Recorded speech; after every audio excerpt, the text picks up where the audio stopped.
டேய் மாஸ்டர், ஏன்டா எல்லா ஃபுட்ஸ்லயும் உப்பு அதிகமா போட்டு சாப்பிடுற? உன் போன்ஸ்ல வீக் ஆயிட்டே இருக்குடா. ஐயோ, கால்சியம் வேற கம்மி ஆயிட்டே இருக்கு. டேய் என்னடா சொல்ற? உப்பு அதிகமா சாப்பிட்டா எப்படா போன்ல இருந்து கால்சியம் கம்மியாகும்? ஆமாடா, எல்லாத்துக்கும் காரணம் அந்த கிட்னி தான்டா.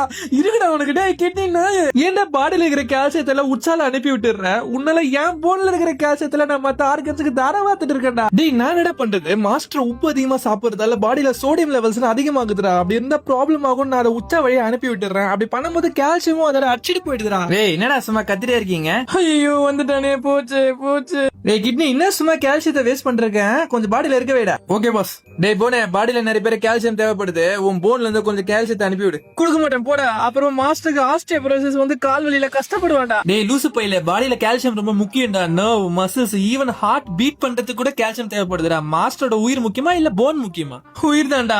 அப்ப குட்ரா. குடுக்கறடா. பாடா ஜாப்டன்டா பாட்டா. ஐயோ, என்னடா இது எலும்புல ஓட்ட ஓட்டிய வயசான காலத்துல வர வேண்டியதுல எப்பயே வந்துச்சு. நெக்ஸ்ட் எனக்கு வந்துருமா? நோ. சரி, அந்த பிரெயினுக்கு கால் பண்ணு. டேய் பிரெயின், ஏன்டா மாஸ்டர் இஷ்டத்துக்கு உப்பு சாப்பிட வைக்கிற? ஒரு நாளைக்கு 5 கிராம்ஸ் விட கம்மியா தான் உப்பு சாப்பிடணும்னு WHO சொல்லிருக்காங்கடா.